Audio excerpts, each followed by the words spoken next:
Mr. Poundrik, several reports have been suggesting that the government is preparing relief package for industries hit by US tariffs, and the steel sector is surely one amongst them. What kind of measures is the ministry working on as of now? So broadly, I would put the steel sector, what the government is trying to do, into three buckets. One is about incentive schemes. So one is the PLI for specialty steel, and we are working on the next round of PLI for incentivizing production of steel, specialty steel in the country. We hope that in very soon, in next 1 or 2 months, we will come with the next round of PLI. Then on the protection to domestic steel sector, we are working on the safeguard duty. As you know that DGTR, after a detailed investigation, has recommended safeguard duty from 12 to 11% for 3 years. And the government will take a call on that soon, as the provisional duty is already in place, which is applicable till early November. And I expect that by that time, the government will take a final call on the safeguard duty to be imposed for a 3-year period. So that's the second way of discouraging cheap imports into the country. The third is anti-dumping duty. As you know that DGTR has again recommended anti-dumping duty for flat products, certain category of flat products from Vietnam.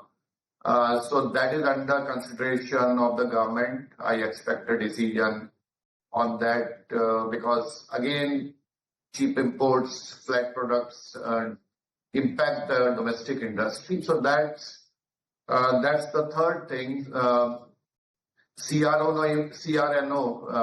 imports are under investigation by DGTR. So when the DGTR completes the investigation and give its recommendation, then the government will take a call on. So that is discouraging cheap imports so that domestic industry is able to get a reasonable price. On the secondary steel side, we are working on a scheme to encourage sustainable steel production. So that scheme is under formulation, under planning, and I expect that in near future we will come up with a scheme so that secondary steel sector, which produces about 47% of India's steel production, of about 152 million tons, they also get certain kind of incentives so that they can improve their technologies, they can reduce pollution and improve their efficiency. So these are, I think, some of the measures which the government is taking to ensure that the steel sector produces steel in an efficient manner, in a sustainable manner, and they get a reasonable price so that they can keep on investing in the sector to create domestic capacity. Mr. Poundrik, just one clarity, and for the record, domestic steel makers, as we understand, have also urged the government to impose a minimum import price, right? Is this true, and is anything in the works? I don't think, at least not in the steel ministry, because safeguard duty in itself ensure that the domestic steel industry gets a reasonable price. So MIP not under consideration, at least in our ministry. And Mr. Poundrik, you did talk about the imposition of an additional safeguard duty for a period of 3 years from now. If you could help us with any number on that, because as of now it's at 12%, what number can we expect to see for this additional safeguard duty? As I said, that presently it's 12% on a provisional basis, and DGTR has recommended, after completing its final investigation, that the duty should be 12% for the first year, and then it will reduce to 11.5 and 11 in the second and third year. So I will expect government decisions on the same I don't think that any additional beyond EGTR will be under consideration, but ultimately that's the call of the government and finance ministry. All right, but along with that, Mr. Poundrik, the provisional duty on import of steel that will expire on November 6th, you were also talking about that. But given that the industry is reeling under pressure on tariffs and lower steel prices, do you expect the finance ministry to take a call soon rather than waiting till November 6th? Yeah, so I will expect a decision before November 6th. I can't really give you an exact timeline because the duty is valid till November 6th. But to comment on your view on the prices, if you actually see the domestic scenario from April to August, that is the financial year 26, the domestic consumption has increased by about 11.6%. So domestic production, and the consumption has increased by about 8.5%. So both consumption and production are increasing. At the same time, the imports have reduced considerably. If you compare it with the same period last year, more than 30% decline in imports and about 16% increase in exports. So while for this period we still remain a net importer by a small margin for April to August, but the situation is much better than last year for the same period. So this season, as you know, it's a rainy season. The steel demand is generally lower in this quarter. But I will expect that as the rainy season is coming to an end, the consumption, the demand for steel will grow and the prices will basically see a commensurate impact as the demand grows. Poundrik, tell me a little bit more about what the export picture is looking like, because there's definitely the tariff impact and then dumping by China as well into countries globally. That must be hurting India's domestic steel mills, right? So that's correct. Means the prices are still low, but as I said, that the exports, if you compare it with April to August figures for the last year, that is FY25. If you compare them with FY26, the exports have increased by about 16%. So exports for this period this year is 2.23 million tons, which are about 16% higher. And the imports have reduced by 32% for the same period. So that means that the safeguard duty and other measures which the government has taken are having impact, and that will, I think, that will give solace to the domestic steel industry that the pressure on them on the prices is going down.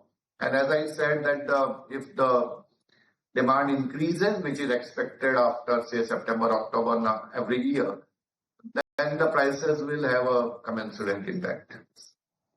Right, and Mr. Poundrik, while we're talking about exports, also give us your view on exports to Europe in particular. They could likely be a problem going ahead due to Europe's new carbon border tax norm. Is there any hiccup that the steel ministry is factoring in right now? Are you working around this? You're right that the CBAM will have an impact when it gets in, when it gets into full implementation. It will have an impact on exports to European countries. That's correct. We are, as I said, we are working on a scheme for encouraging sustainable steel, which basically means low carbon steel. And I will presume that will help the domestic steel industry to reduce pollution or reduce emissions rather.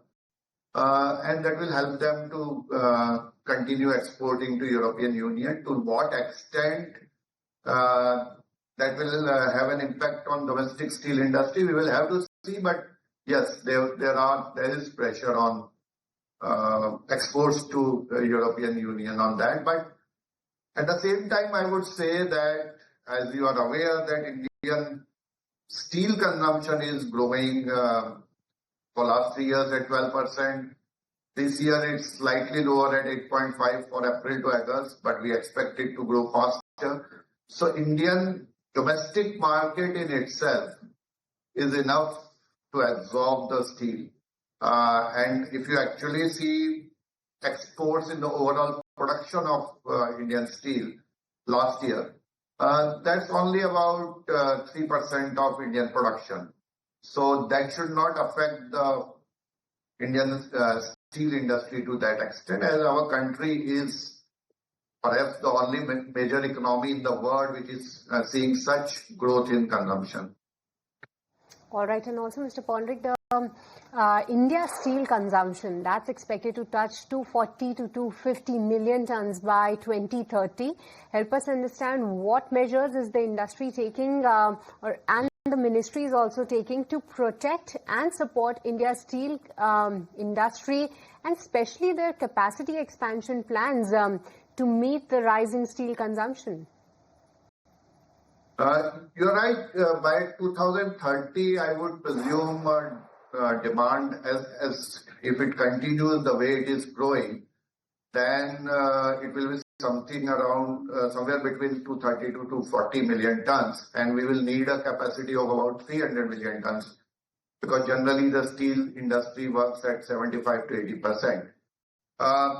Present scenario, our estimates are that we will have about 300 million tons of capacity. If we see the projects under execution by integrated steel producers as well as by the SSI, the secondary steel producers, both projections show that we should be able to reach about 300 million ton by 2030. And I don't see any problem in that, means to create the capacity. The basic issue is whether the industry has enough margin to keep investing, and that's where the government is working, that they are protected, they get a reasonable price.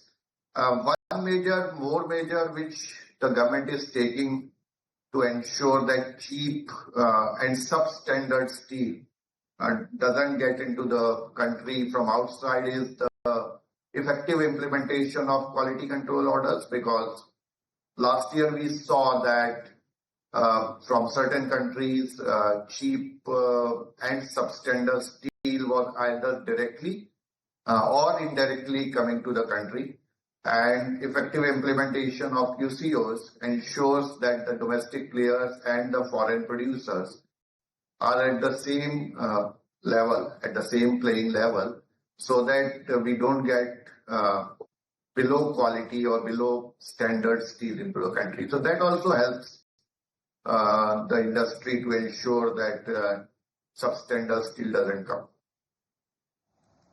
Oh, absolutely. Mr. Poundrik, thank you so much for your time today. Great getting in all the insights from you. Thank you. Thank you so much. Okay, that's the word coming in from the Steel Secretary about the steel sector and how India is looking to protect the